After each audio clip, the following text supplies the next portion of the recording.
जय हिंद मेरे सभी प्यारे प्यारे साथियों को। तो दोस्तों आज हम लोग पिछली क्लास में हम लोगों ने 1/1 से लेकर के 1/30 तक की जो भी इंपॉर्टेंट फ्रैक्शन वैल्यूज थी उनको हमने याद कर लिया था।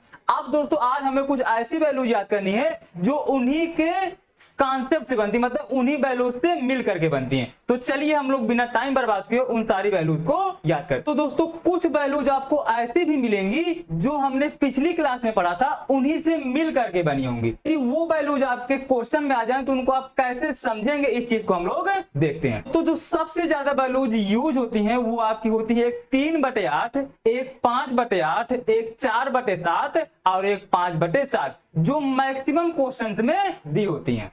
तो इन्हीं को हम लोग समझते हैं। तो सबसे पहले हम लोग समझते हैं 3/8। जैसे ही दोस्तों आपको कहीं 3/8 मिल जाए तो आप इसको कैसे याद रखेंगे, इस चीज को मैं आपको समझा रहा हूं। यहां पर दोस्तों देखिए बटे में क्या लिखा है, बटे में लिखा है 8। तो दोस्तों आपको इस 1/8 की वैल्यू याद करनी है कि 1/8 की वैल्यू कितनी थी। तो दोस्तों आपको मैंने समझाया था कि 1/8 की वैल्यू होती है 12 सही 1/2%। ये हमने फर्स्ट वीडियो में देखा था। अब दोस्तों आप यहां पर देख पा रहे होंगे कि यहां पर 3 लिखा है और यहां पर 1 लिखा है। तो यहां पर ये 3 कब आया होगा, जब इसमें दोस्तों यहां पर ऊपर 3 का मल्टीप्लाई किया गया होगा। यदि इधर 3 का मल्टीप्लाई किया गया होगा तो हमें इधर भी 3 का मल्टीप्लाई करना पड़ेगा।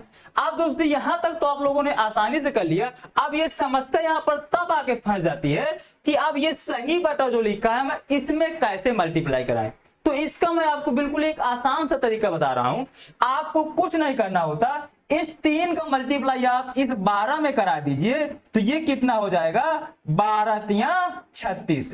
अब दोस्तों ये जो 3 लिखा है आप इसमें जो ऊपर वाली संख्या लिखी होती है आप इसका गुणा ओनली ऊपर वाले में करा दीजिए। तो 3 × 1 कराएंगे तो ये आ जाएगा 3, और ये बटे में जैसा 2 लिखा होता है इसको आपको वैसे ही लिखा रहने देना होता है। तो ये बन गया 36 सही 3/2। अब दोस्तों बस आपको एक काम और करना होता है, यदि ये ऊपर वाली संख्या बड़ी आ जाए नीचे वाली से तो आपको इसको एक बार और हल करना होता है। इसको मैं साइड में करके बताता हूं।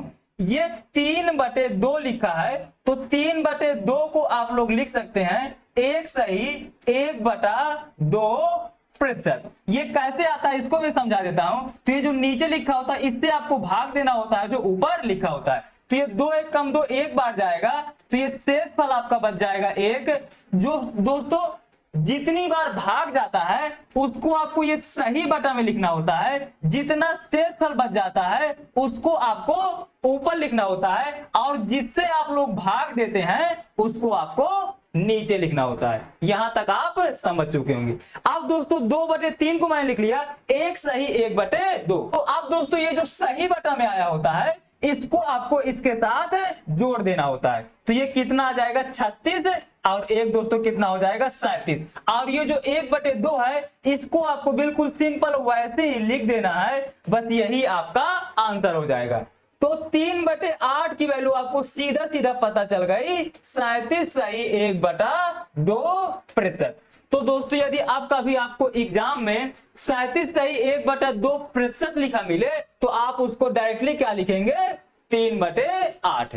चलिए दोस्तों हम लोग 5/8 की वैल्यू आप लोग निकाल के बताइए। 5/8 की आप लोग निकाल के बताइए। तो आपको कुछ नहीं करना, आपने 1/8 की वैल्यू याद कर रखी है 12 सही 1/2%। अब दोस्तों आपको 5 की वैल्यू पूछा है तो आप यहां पर 5 का मल्टीप्लाई कराइए। यदि यहां 5 का मल्टीप्लाई कराएंगे तो यहां भी कराना पड़ेगा। अब मैंने आपको बताया कि इस 5 का मल्टीप्लाई 12 में सीधा करा दीजिए तो 60 हो जाएगा। इस 5 का मल्टीप्लाई 1 में कराएंगे तो ये 5/2 हो जाएगा। अब दोस्तों ये 5/2 लिखा है।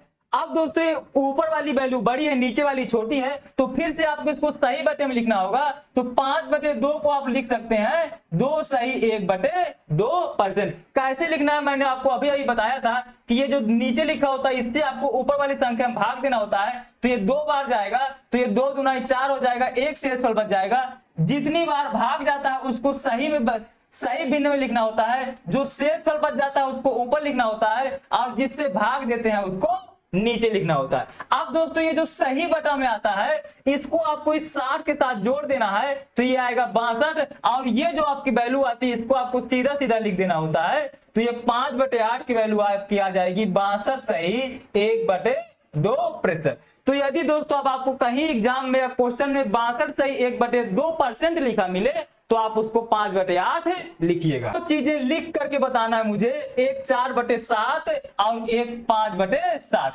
दोस्तों दो में से एक मैं आपको करके बता देता हूं और एक आपको कमेंट बॉक्स में लिख करके बताना होगा। तो चलिए मैं 4/7 वैल्यू बता देता हूं। तो मैंने आपको याद करा रखा है 1/7 की जो वैल्यू होती है वो 14 सही 2/7% होती है।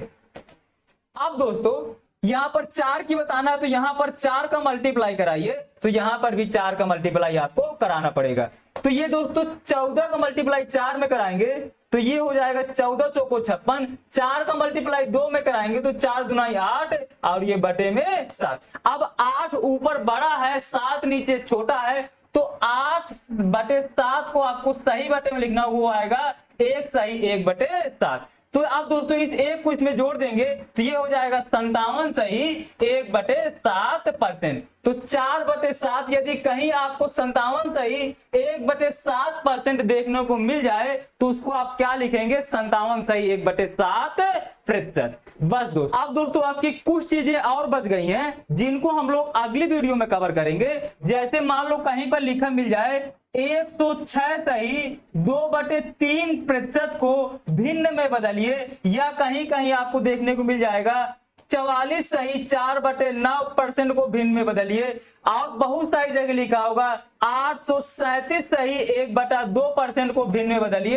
तो इस तरह की वैल्यू को आप लोग कैसे भिन्न में बदलेंगे इसको हम लोग नेक्स्ट वीडियो में सीखेंगे। तो बस दोस्तों आज के लिए इतना ही, मिलते हैं अपने अगले वीडियो पर। जय हिंद।